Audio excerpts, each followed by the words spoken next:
وسلام على عباده الذين اصطفى أما بعد قال النبي صلى الله تعالى عليه وسلم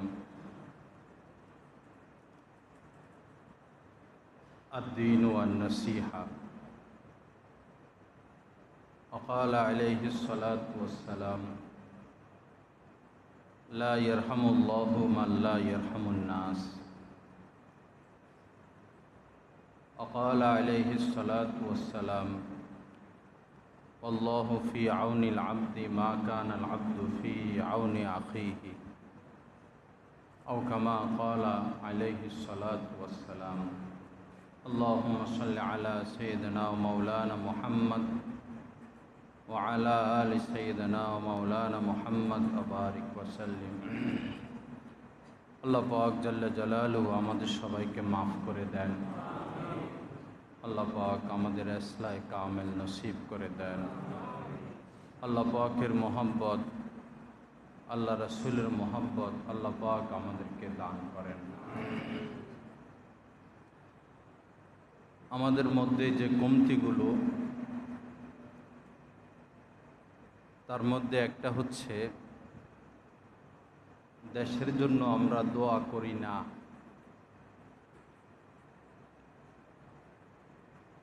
প্রত্যেক নাগরিকেরই উচিত নিজের দেশের জন্য দোয়া করা এবং রাষ্ট্রীয় সম্পদের হেফাজত করা।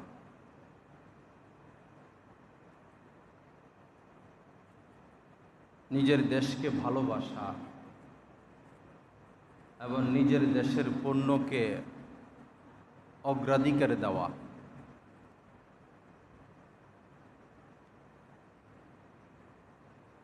যখনই দেখব যে কাহারো দ্বারা আমার ক্ষতি হচ্ছে, দেশের ক্ষতি হচ্ছে, দ্বীনের ক্ষতি হচ্ছে, তখনই কমসে কম তার জন্য দোয়া শুরু করে দেওয়া, দোয়া করতে থাকা। কোরআনে কারীমের মধ্যে আল্লাহ পাক বলেছেন ইদফা বিল্লাতি হিয়া আহসান ফাইযাল্লাযী বাইনাকা ওয়া বাইনাহু আদাওয়া কাআন্নাহু ওয়ালিয়্যুন হামীম। এটা সমস্যা হলো, সমস্যাটার সমাধান বহুভাবে করা যায়। যদি উত্তমভাবে সমস্যাটার সমাধান করা হয় কোরআন সুন্নাহ মোতাবেক, আল্লাহ পাক বলেন তখন দেখবা যে তোমার দুশমন ছিল সে তোমার বন্ধু হয়ে গেছে। তোমাকে তলোয়ার নিয়ে হত্যা করতে আসতেছে, এখন সে তোমার বন্ধু হয়ে গেছে। মাথা গরম রাখা অবস্থায়, শরীরে জিদ থাকা অবস্থায় কোনো সিদ্ধান্ত নিতে নাই, কোনো ফায়সালায় পুষতে নাই। যেমন খুব রাগ আসলো শরীরে, আপনার স্ত্রী আপনার গায়ে আঘাত করলো, এখন আপনি ফায়সালা নিলেন যে আমি তাকে তালাক দিয়ে দিব। না, এখন আপনি অসুস্থ, এক ধরনের আপনি অসুস্থ, আপনার মাথা গরম, ফ্যানও তো বেশি চলতে চলতে গরম হয়ে যায়, মোবাইল হ্যাক হয়ে যায়, আপনি এখন হ্যাক হয়ে গেছেন। রাগের মাথায় সিদ্ধান্ত নেওয়া যাবে না। স্ত্রী তালাক দিবেন না রাখবেন এখন না, এখন আপনি আগে ঠান্ডা হন। রাগ আসলে যা করণীয় সেটা করতে হবে এখন। যেমন রাগ আসলে দাঁড়ানো থাকা অবস্থায় বসে যাওয়া, বসা অবস্থায় রাগ আসলো দাঁড়িয়ে যাওয়া, শুয়ে যাওয়া, একটু পানি পান করা, আউযু বিল্লাহি মিনাশ শাইতানির রাজিম পড়তে থাকা, স্থান ত্যাগ করা, নামাজ কাজা হয়ে গেল তো নবীজি উপস্থিত ছিলেন, সাহাবায়ে কেরামও ছিলেন, দেখা গেল সূর্য উঠে গেছে। তো নবীজি বললেন, আগে স্থান ত্যাগ করো। এই জায়গা থেকে চলে গেছেন, ওইখানেই নামাজ কাজা করেন নাই, এই স্থান ত্যাগ করে দূরে গেছেন, এরপরে কাজা আদায় করছেন। খুব রাগ, এখন স্থান ত্যাগ করা, হয় আমি দূরে সরে যাব, অথবা যার উপর রাগ হলো তাকে দূরে সরিয়ে দিব। যারা উপস্থিত থাকবে তাদের উচিত হলো দুইজনের মধ্যে ফয়সালা করে দেওয়া।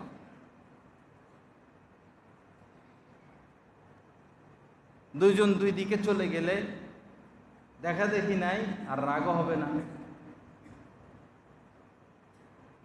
তো যেটা বলতেছিলাম, রাগের মাথায় সিদ্ধান্ত না নেওয়া। এমনি যদি তালাক দিতেই হয়, আমাদের দেশে তো রাগ আসলো 1 2 3 বলে দেয়, এটা সুন্নত তরিকা না।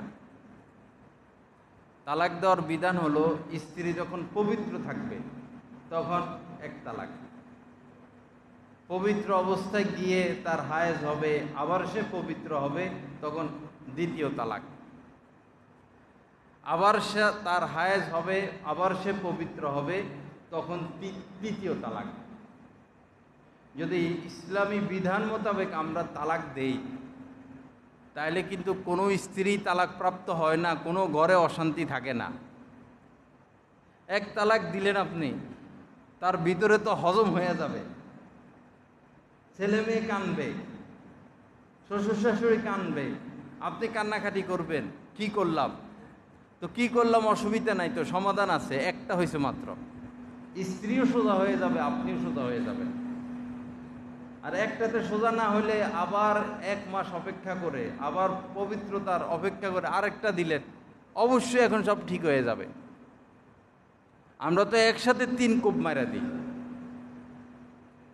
একসাথে 3 তালাক দিলে তালাক হয়ে যাবে, কিন্তু এটা সুন্নত তরিকা হবে না।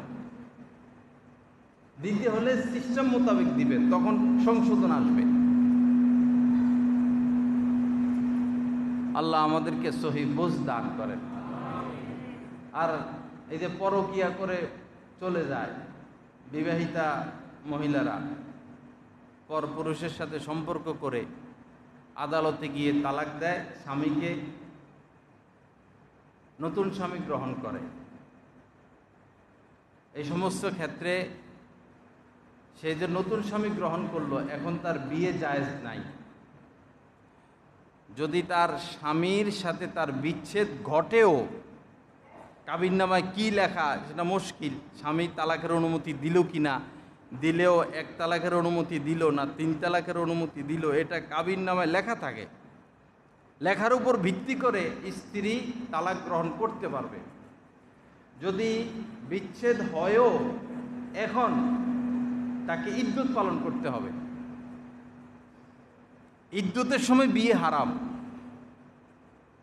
পাকিস্তানের সাবেক প্রধানমন্ত্রী, সত্য মিথ্যা তো আমরা জানি না, ইমরান খান এই মামলায় এখন জড়িত। ইদ্যুতের রাষ্ট্রপক্ষ বলতেছে যে সেই ইদ্যুতের অবস্থায় স্ত্রীকে বিয়ে করছে। ইদ্যুত চলাকালীন বিয়ে হারাম, কোনোভাবে বিয়ে হবে না।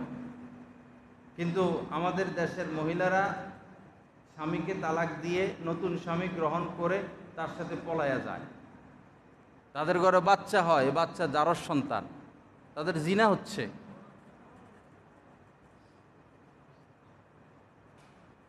দাজ্জাল আসলে দাজ্জালের অনুসারী হবে জারজ সন্তানেরা।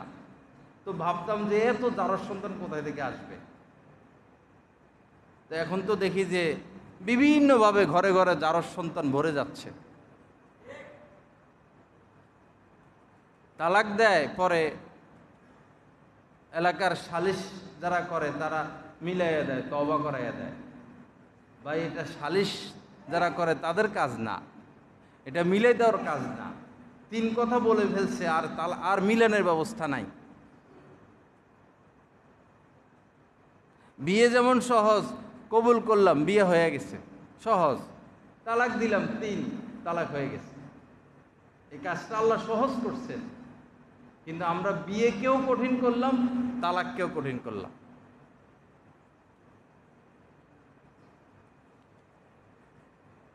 তো রাগের মাথায় কোনো সিদ্ধান্ত নিতে নাই। রাগ অনেক কঠিন একটা বিমারি।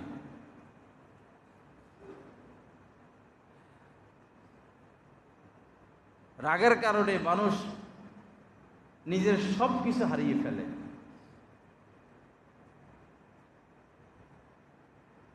রাগকে যে কন্ট্রোল করতে পারবে সে হলো আসল পুরুষ। নবীজি বলেছেন, দুইজন কুস্তি লাগলো, দুই ব্যক্তি কুস্তি শুরু করলো, কে কারে পরাজিত করতে পারে। তো একজন আরেকজনকে শোয়াইয়া বুকের উপর বসে গেছে। নবীজি বলেন, মূলত এই লোক বীর না, বীর সেই লোক রাগ আসার পর যে রাগকে কন্ট্রোল করতে পারে, সে হচ্ছে বীর। ওয়াল কাযিমিন আল গায়জ, মুমিনদের পরিচয় দিতে গিয়ে আল্লাহ পাক কোরআনে কারীমের মধ্যে বলেছেন, যারা মুমিন, যারা আল্লাহওয়ালা, তারা তাদের রাগকে কন্ট্রোল করে। ওয়াল কাযিমিন আল গায়জ ওয়াল আফিনা আনিন নাস, তারা মানুষকে মাফ করে দেয়। জুতা দিয়ে বাড়ি দিছে, মাফ করে দিলাম। মাথা ফাটায় ফেলছে, মাফ করে দিলাম। থুতু মারছে, মাফ করে দিলাম। সারা দিন আমার বিরোধিতা করে, গীবত শিকায়াত করে, আমি তার জন্য দোয়া করব। এই ব্যক্তি হচ্ছে আসল মুসলমান। আপনার পিছে লেগে থাকুক, আপনার গীবত করুক, আপনার দুশমনি করুক, আপনাকে হত্যার ষড়যন্ত্র করুক, আপনি উদার মনের হন। নবী রাসূলদের যেই মন ছিল, দিল ছিল, আপনার মন দিল সেরকম হোক। আপনি দোয়া করবেন, আল্লাহ ওদেরকে হেদায়েত দিয়ে দেন, ওদেরকে মাফ করেন, ওদের ষড়যন্ত্র থেকে আমাকে হেফাজত করেন, ওদেরকেও আপনি দুনিয়ার নিয়ামত দেন, আমাকেও দুনিয়ার নিয়ামত দান করেন। কাউকে দুশ্মন না রাখা, কারোর সাথে দুশ্মনী না করা। কারোর সাথে দুশ্মনী রাখলে যেটা ক্ষতি, সেটা হলো আপনি আল্লাহকে পাবেন না। ওয়ালা তাবাগাজু, নবীজি বলছেন, কারোর সাথে দুশ্মনী রাখবা না। ওয়ালা তাহাসাদু, কাউকে হিংসা করবা না। ওয়ালা তাদাবারু, কারো পিছনে লেগে থাকবা না। ওয়ালা তাকাতাউ, কারোর সাথে সম্পর্ক নষ্ট করবা না। কুনু ইবাদাল্লাহি ইখওয়ানা, আল্লাহর বান্দা ভাই ভাই হয়ে বেঁচে থাকো। কারোর সাথে দুশ্মনী রাখলে ক্ষতি কি হবে? আপনি তার যখন বিপদ হবে আপনি মনে মনে খুশি হবেন। এটা ইসলামের দুশ্মনদের চরিত্র, ইহুদিদের চরিত্র। আবার আপনি আশা করবেন যে তার ক্ষতি হোক, সে বিপদে পড়ুক, তার দোকানে আগুন লাগুক, সে গাড়ি অ্যাক্সিডেন্টে মরুক, তার ছেলে মেয়ে অমানুষ হোক, তার নামে অপবাদ উঠুক, সমাজের মানুষ তাকে ঘৃণা করুক। যার সাথে আপনার দুশ্মনী, আপনাতে আপনি তার ব্যাপারে এই কামনা করবেন, তো ক্ষতি কি আপনার? আপনি কামেল মুমিন হতে পারবেন না। এই জন্য ইসলামের নিয়ম হলো ওয়াফু আম্মান জলামাকা, যে তোমার উপর জুলুম করে, অবিচার করে, নবীজি বলেন তুমি তাকেও মাফ করে দাও, মাফ করে দাও।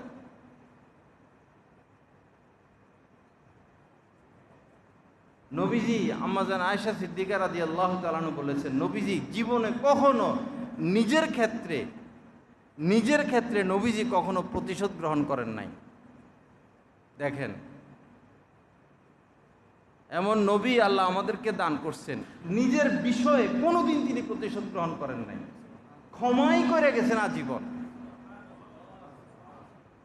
হাত্তাকে নিজের কলিজার টুকরা মেয়ে হযরতে জয়নব রাদিয়াল্লাহু তাআলা আনহা, নবীজি তো মদিনায় চলে গেছেন হিজরত করে, হযরতে জয়নব মক্কায় ছিলেন। এখন মা তো আগেই মারা গেছেন, বাবা নাই, আর মক্কায় সব নবীজির দুশ্মন।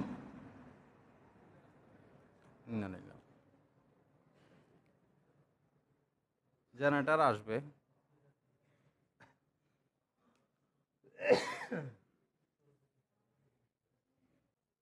এই তোমরা আওয়াজ করো না উপর থেকে। তো এই হযরত জয়নব রাদিয়াল্লাহু তাআলা আনহা মক্কা একা, আর সব নবীজির দুশ্মন। পরে তিনি মদিনায় হিজরতের নিয়ত করলেন। রওনা হয়ে গেছেন, কাফেররা এসে বাধা দিল যে এই আমাদের মানে খারাপ কাফেরদের মধ্যে যারা বেশি খারাপ এরা এসে বাধা দিল, যেতে দিবে না। পরে কাফেরদের মধ্যেও তো কিছু আছে ভালো মানুষ, বিবেক বুদ্ধি আছে, তারা এসে বললো একটা মহিলা মানুষ, তার সাথে তো আমাদের কোনো দুশ্মনী নেই, তার বাবার সাথে দুশ্মনী, তার সাথে তো কোনো দুশ্মনী নেই, তারা কেন আটকাইবা, তার পথ ছেড়ে দাও। যাই হোক, পরে সমাধান হলো যে ঠিক আছে, আজকে আজকে তাকে আটকায় রাখো, আজকে যেতে দিও না। পরে যেতে আর দিল না। পরের দিন হযরতে জয়নব রওনা হলেন। ওই সময় উনার গর্ভে সন্তান, অসুস্থ। তো ইবনে আসওয়াদ নামে এক যুবক, হযরতে জয়নব যখন রওনা হয়ে গেছেন, সে এসে উনি যে উটের উপর বসা ছিলেন, উটের পায়ে তলোয়ার দিয়ে আঘাত করে। তো উট পড়ে যায়, আর হযরতে জয়নব রাদিয়াল্লাহু তাআলা আনহু একদম পাথরের উপর গিয়ে পড়েন। সাথে সাথে গর্ভপাত হয়ে যায়, তিনি রক্তাক্ত হয়ে যান। এই জামানার মহিলা হইলে মারাই যেত। পরে এখন কি করবেন, না মদিনায় যাবেন না মক্কায় যাবেন, আর মক্কায় কার কাছে ফিরে যাবে? মক্কায় তো আপন কেউ নাই। তো এই রক্তক্ষরণ নিয়ে এই অসুস্থ অবস্থায় তিনি মদিনায় গেছেন। নবীজি কতটা কষ্ট পাইছেন। পরে হযরত জয়নব রাদিয়াল্লাহু তাআলা আনহা এই রোগেই মারা যান। মক্কা বিজয় হওয়ার পর সবাইকে মাফ করা সম্ভব, কিন্তু এই লোককে কি মাফ করা সম্ভব? একটা নিরস্ত্র একটা মহিলার উপরে যে এভাবে আঘাত করলো। কিন্তু নবীজির উদারতা দেখেন, নবীজির উদারতা দেখেন, ওকেও নবীজি মাফ করে দিচ্ছেন। আজ আমরা এমন যে নিজের বাবাকে মাফ করতে পারি না। সামান্য কিছু হয়েছে হয়তো, পিতার থেকে আমরা আলাদা হয়ে যাই। অসহায় পিতা। এই চণ্ডীবের এক বুড়া মানুষ, একদম বুড়া, একদিন আমি রুম থেকে বাইর হয়েছি, পরে আমার হাত ধরে কাঁদতেছে, হুজুর কিভাবে আল্লাহকে পাবো, আমার তো আর কোনো চাওয়া পাওয়া নাই। পরে আরেকদিন আসছে, এখন তার একটা ভয় যে আমি মারা গেলে তো কেউ খবর পাবে না, আমার লাশ পচে গলে যাবে, আমি একা থাকি। কি ব্যাপার, সন্তান আছে, সন্তান খবর নেয় না, একা থাকে। স্ত্রী মারা গেছেন, কি যেন কষ্ট করে একটা কাজ করে, বেকারির মাল পোষায় দেয়, আর একদম বুড়া। তো উনার কথা হলো যে আমি মারা গেলে, আমি যে মারা গেছি এই খবরটা কেউ পাবে না, কারণ আমার তো কেউ নাই।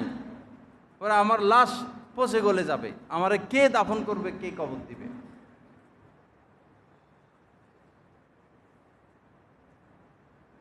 এই বৃদ্ধ লোকটার বদদোয়া পাচ্ছে না সন্তান।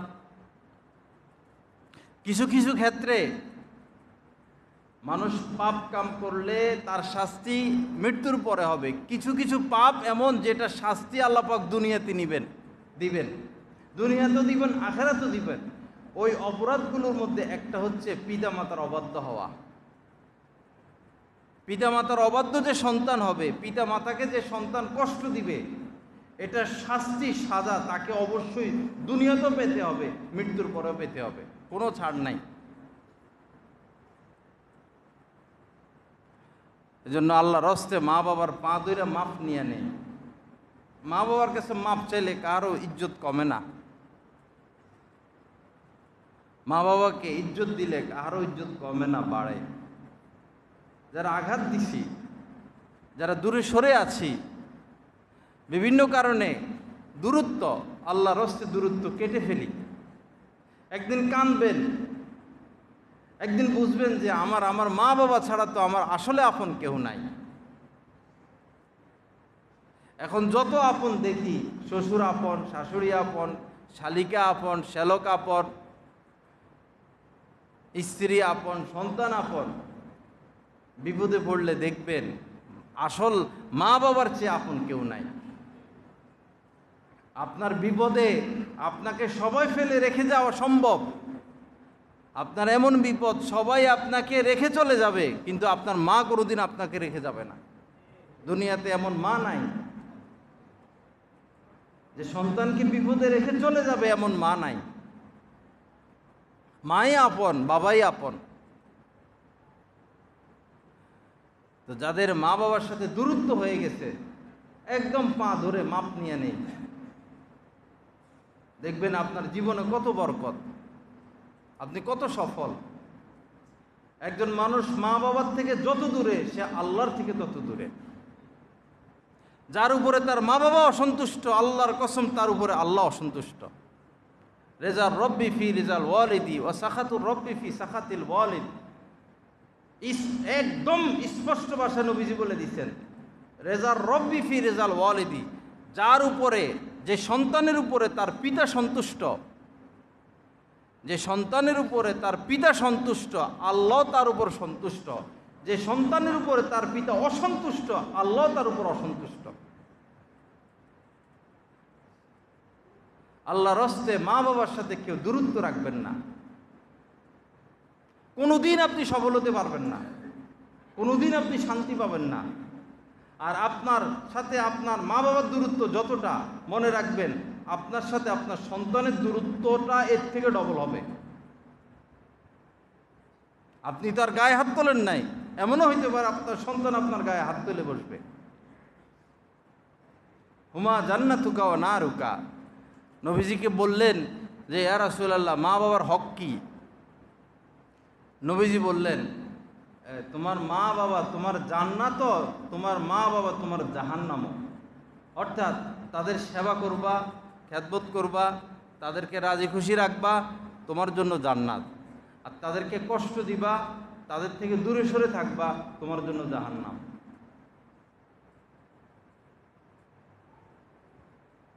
কোরআন হাদিসে ভরা মা বাবার বিষয়। আনিস করলি বলে দায়িক। আল্লাহ আমাদেরকে সৃষ্টি করেছেন, আল্লাহ আমাদেরকে রিজিক দিয়েছেন, আল্লাহই তো সব দিয়েছেন। এজন্য আল্লাহ পাক বলেন যে আমার শুকরগুজার করবা, আমার প্রতি কৃতজ্ঞ থাকবা। আর আমি যেহেতু তোমার মা বাবার মাধ্যমে তোমাকে দুনিয়ায় পাঠিয়েছি, আমার পর আনিস করলি বলে দায়িক, আমার পর সবচেয়ে বেশি তুমি তোমার মা বাবার প্রতি কৃতজ্ঞ থাকবা। যাদের মা বাবা চলে গেছেন, মাঝে মধ্যে কবরের পাশে যাওয়া, সূরা ফাতিহা তো আমরা পারি, কুল হুয়াল্লাহ সূরা তো পারি, এগুলো পড়া আল্লাহর কাছে বলবো, আল্লাহ এর সওয়াব আমার মা বাবার রুহে পৌঁছায়া দেন, আল্লাহ আমার মা বাবাকে মাফ করে দেন। মাঝে মধ্যে কিছু সদকা করব, দান করব। আল্লাহ পাক জাল্লা জালালু আমাদেরকে মাফ করে দেন। আল্লাহ পাক মা বাবার সাথে ভালো উত্তম ব্যবহার করার তৌফিক দান করেন। এক যুদ্ধের ময়দানে এই দুধমা হজরতে হালিমা সাদিয়া রাদিয়াল্লাহু তাআলা খবর পাইছেন যে নবীজি এখানে আসছেন। তিনি নবীজির উপর ঈমান এনেছিলেন। তো দুধমা হজরতে হালিমা সাদিয়া রাদিয়াল্লাহু তাআলা আসার পর নবীজি মাথার পাগড়ি খুলে বিছাইয়া দিছেন জমিনে। এরপরে উনার মাকে তিনি পাগড়ির উপরে বসতে দিছেন।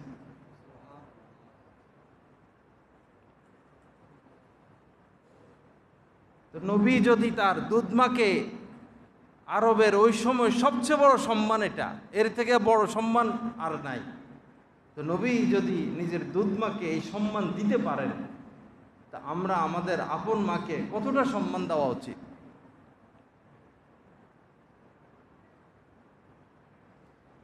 লা ইলাহা ইল্লাল্লাহ। আল্লাহ পাক আমাদেরকে মাফ করে দেন। আল্লাহ পাক আমাদের সবাইকে আমাদের মা বাবার খেদমত করার তৌফিক দান করেন। মা বাবার জন্য দোয়া করব কোন ভাষায়?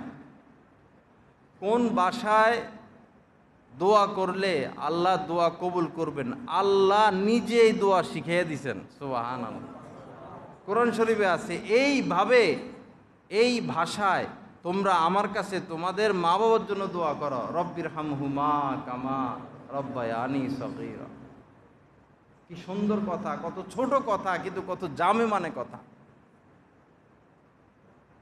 প্রতিদিন বহুবার, মা বাবা জীবিত থাকুক অথবা দুনিয়া থেকে বিদায় নেক, বহুবার এই কথাটা বলবো প্রতিদিন, রব্বির হামহুমা কামা রব্বায়ানি সগীরা, রব্বির হামহুমা কামা রব্বায়ানি সগীরা। এটা হক, এটা আমাদের দায়িত্ব, মায়ের জন্য দোয়া করা, বাবার জন্য দোয়া করা। আল্লাহ পাক আমাদেরকে তৌফিক দান করেন, আমাদের মা বাবার খেদমত করার তৌফিক দান করেন। আমার শায়েখ দাওয়াত বারাকাতুমের কাছে একটা ঘটনা শুনছি। এক লোক, সে খুব সুন্দরভাবে নামাজ পড়তেছে। হযরত আল্লাহ কারাচি রহমতুল্লাহ আলাই ওই মসজিদে ছিলেন। দেখতেছেন দূরে এক লোক খুব খুশু খুজুর সাথে নামাজ পড়তেছেন।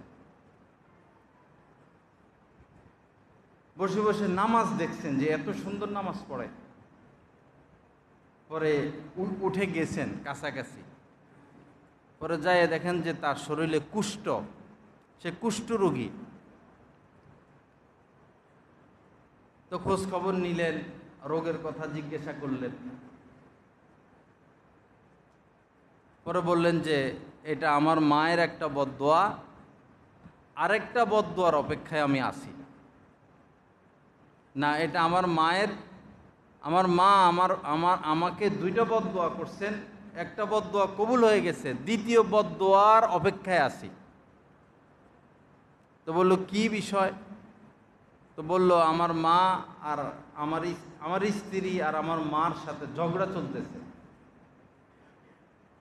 আমি উপস্থিত হয়ে আমার স্ত্রীর পক্ষ নিছি, তো এতে আমার মা খুব কষ্ট পাইছেন। পরে আমাকে দুইটা বদদোয়া দিছেন, একটা হলো আমার মরা মুখ যেন আল্লাহ তোরে না দেখায়। এর থেকে বড় কোনো বদদোয়া নাই, এর থেকে বড় কোনো অভিশাপ নাই। আমার জানা যায় যেন আল্লাহ তোরে না রাখে, এই বদদোয়া দিছেন। আর বলছেন যে আল্লাহ যেন তোরে কুষ্ঠ রোগে মারে। কতটা কষ্ট পাইলে মা এরকম কথা বলতে পারে? পরে দেখা গেল সে অনেক দূরে, ওই সময় তার ফোন ছিল না, মা মারা গেছেন, খবর পায় নাই। মা মারা গেছেন, পরে খবর পাইয়া আসতে আসতে বাস জানাজা হয়ে গেছে, দাফন হয়ে গেছে, দোয়া কবুল হয়ে গেছে। পরে বলল দ্বিতীয় যে বদদোয়া, কুষ্ঠরোগে যেন আমার মৃত্যু হয়, সেই কুষ্ঠরোগ চলতেছে, যে কোনো মুহূর্তে আমি মারা যাব।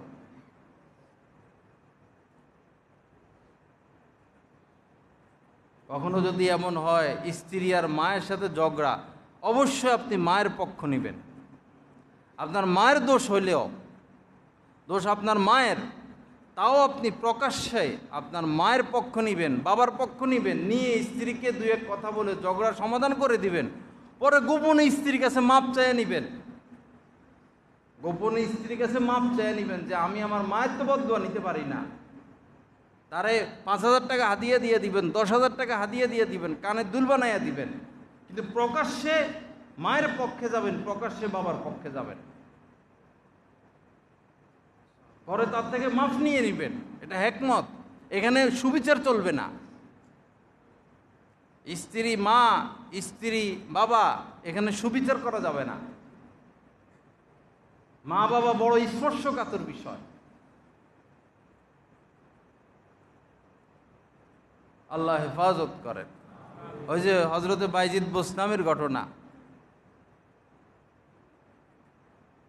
পানি চাইছেন মা। এগুলো তো আগে ছিল বই পুস্তকে লেখা, এখন আছে কিনা জানি না। মা পানি চাইছে, তো পানি আনতে গেছেন মার জন্য। এসে দেখে যে মা ঘুমাইয়া গেছে। এখন ঘুম থেকে তো জাগানো যায় না, তাই সে ভাবতেছে যে ঘুম থেকে জাগাবো না, তো আবার যদি হঠাৎ করে ঘুম ভাঙে পানি চায় তা আমার মা তো কষ্ট পাবে। এই মাথার পাশে পানি নিয়ে দাঁড়াই আছে, মা ঘুমাইতেছেন, উনি পানি নিয়ে দাঁড়াই আছে। হঠাৎ মায়ের ঘুম ভাঙলো, দেখলো সন্তান দাঁড়ানো। বাবা তুমি ঘুমাও নাই? না, আমি তো ঘুমাই নাই। আপনি আবার কখন পানি চান যদি আমি সময় মতো দিতে না পারি?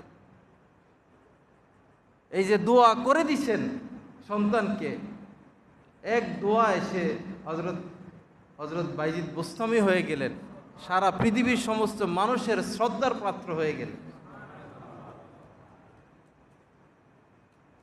কেউ কোনোদিন কামেল হতে পারে নাই মা বাবার দোয়া ব্যতীত।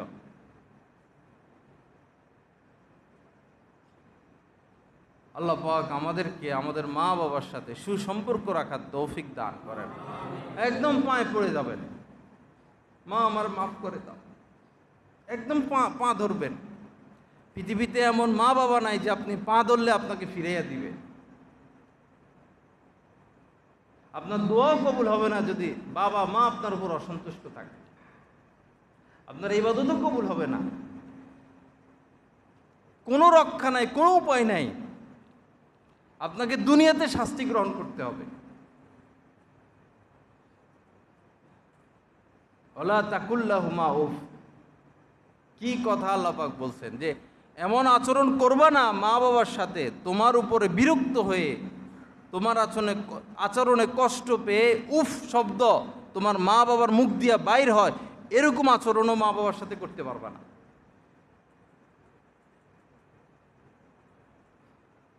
লা ইলাহা ইল্লাল্লাহ। আল্লাহ পাক আমাদেরকে মাফ করে দেন, আল্লাহ পাক আমাদেরকে ইসলাহে কামেল নসিব করেন, আল্লাহ পাক সবার সাথে সুসম্পর্ক রাখার তৌফিক দান করেন। শুরুতে আমি হাদিস পড়েছিলাম, লা ইয়ারহামুল্লাহু মান লা ইয়ারহামুন নাস, যে মানুষের প্রতি দয়া করে না আল্লাহ তার প্রতি দয়া করেন না।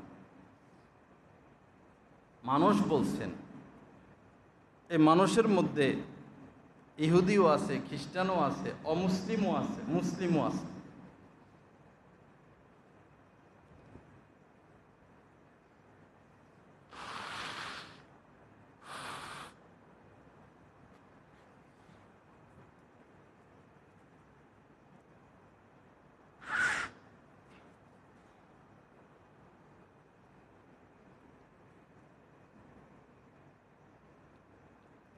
যে মানুষের প্রতি দয়া করে না আল্লাহ তার প্রতি দয়া করেন না।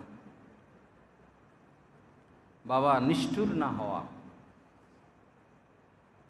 আমি একা একা ধনী হয়ে যাব আর আমার আত্মীয় স্বজন আমার প্রতিবেশী না খেয়ে থাকবে, কষ্টে থাকবে, দুঃখে থাকবে, এটার নাম মানবতা না। আমি এসির ভিতরে থাকি, গরমকালে খেতা কম্বল গায়ে দিয়ে শুই, আর মানুষ একটা ফ্যান পাবে না, এটার নাম মানবতা না। এটার মধ্যে সুখ নাই, উনি সুখী না। প্রেসিডেন্ট গাদ্দাফি সে তাঁবুর মধ্যে থাকতো, তাঁবুর মধ্যে সে শপথ করছে যে যতদিন আমার প্রত্যেক নাগরিককে আমি বিল্ডিং বানায় দিতে না পারবো ততদিন আমি তাঁবুর মধ্যেই থাকব, তাঁবুতে থাকতেন।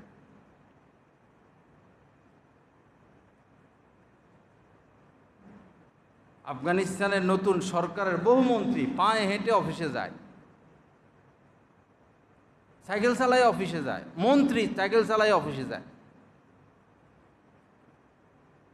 এটার নাম মানবতা। একজন রিক্সা চালায় যা কামাইতে পারে, মন্ত্রীর বেতনে এতটুকু ধরা হয়েছে।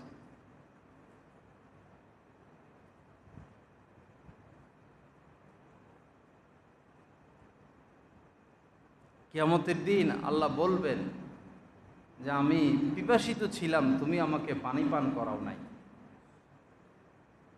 আমি অসুস্থ ছিলাম, তুমি আমার সেবা শুশ্রূষা করো নাই। বান্দা বলবে যে আল্লাহ আপনি তো এগুলা থেকে পাক, আপনার তো ক্ষুধা লাগে না, আপনার তো অসুখ হয় না। আল্লাহ বলবেন তোমার প্রতিবেশী, তোমার দেশবাসী অসুস্থ ছিল, তোমার আত্মীয় অসুস্থ ছিল, যদি তার সেবা করতা, তার চিকিৎসা করতে, তা আমার চিকিৎসা হয়ে যেত।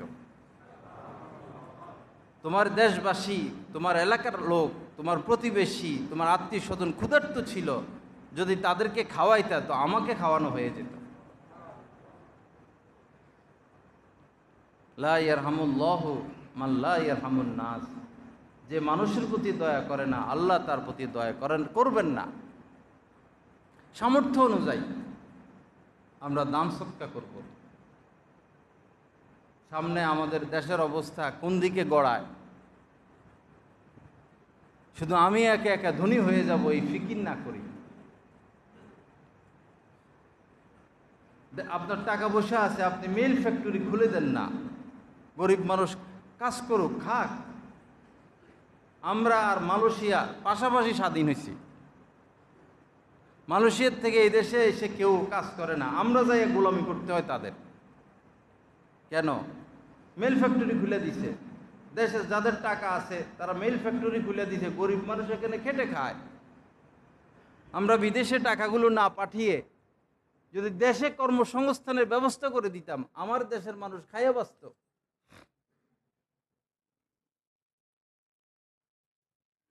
কর্মসংস্থানের ব্যবস্থা করে দেওয়া, এটা অনেক বড় দয়া। 10টা ফ্যামিলি, 10 জন মানুষকে আপনি চাকরি দিলেন, 10 জন মানুষের রিজিকের ব্যবস্থা হলো। আপনি গায়ে বানা সওয়াব পাইতেছেন, নেকি পাইতেছেন।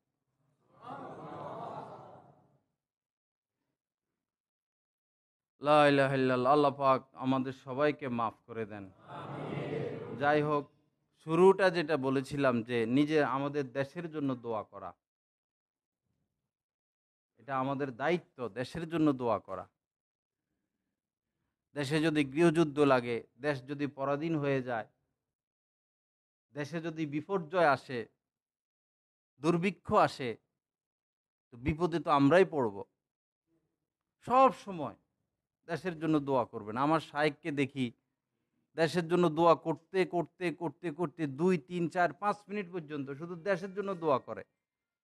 শুধু উনাকেই দেখলাম এই দোয়া করতে, আল্লাহ আমার দেশে আপনি স্বর্ণের খনি দান করেন। আর কোনো আলেমের থেকে এরকম কথা শুনি নাই। উনি দোয়া করেন, আল্লাহ এই দেশে আপনি স্বর্ণের খনিও দান করেন। কি আশ্চর্যজনক! স্বর্ণের খনি হইলে উনার লাভ কি? দেশের জন্য দোয়া করব, দেশের সম্পদের হেফাজত করব, দেশের উন্নতির ফিকির করব, গরিব অসহায় মানুষের পাশে দাঁড়াবো।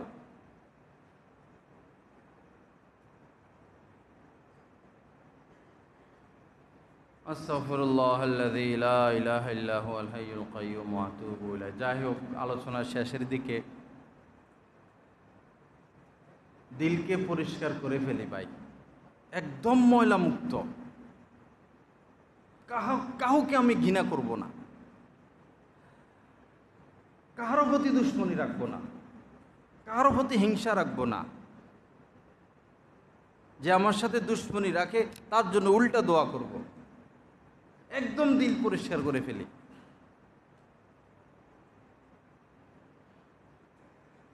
কাল কিয়ামতের ময়দানে এই কলবে সালিমটাই কাজে লাগবে। দিল পরিষ্কার করি।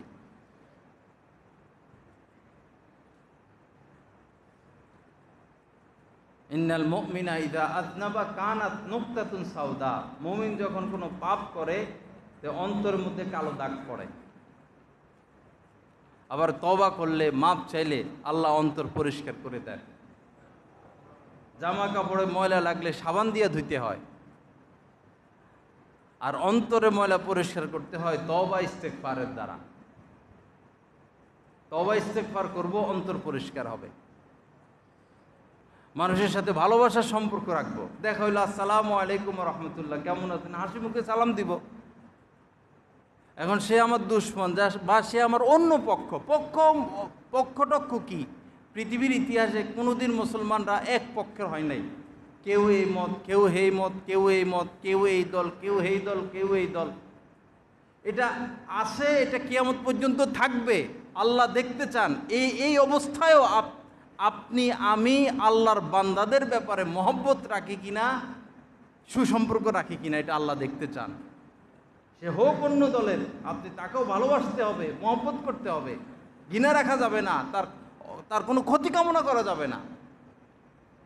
যদি কোনো ইহুদি এসে বলে, খ্রিস্টান এসে বলে, কোনো মুশরিক এসে বলে, কোনো নাস্তিক এসে বলে, ভাই তোমাদের ইসলাম ধর্ম কি, ইসলাম কি, কি উত্তর দিবেন? সহজ উত্তর নবীজি বলছেন, আর দিন ও নসিহা। ইসলাম মানি, দিন মানি হচ্ছে সকলের প্রতি হিতাকাঙ্ক্ষী হওয়া, সকলের ভালো কামনা করা, কল্যাণ কামনা করা। দেখুন আমি আপনি কি, আমার আপনার মধ্যে কি এটা আমাদের অর্জন হয়েছে কি না? আমি আপনি কি সবার জন্য কল্যাণ কামনা করি কি না? নিজের ঈমান নিজে মাপি, নিজের অবস্থান নিজে মাপি, সবার কল্যাণ কামনা আমি করব। আল্লাহ আমাদেরকে তৌফিক দান করেন।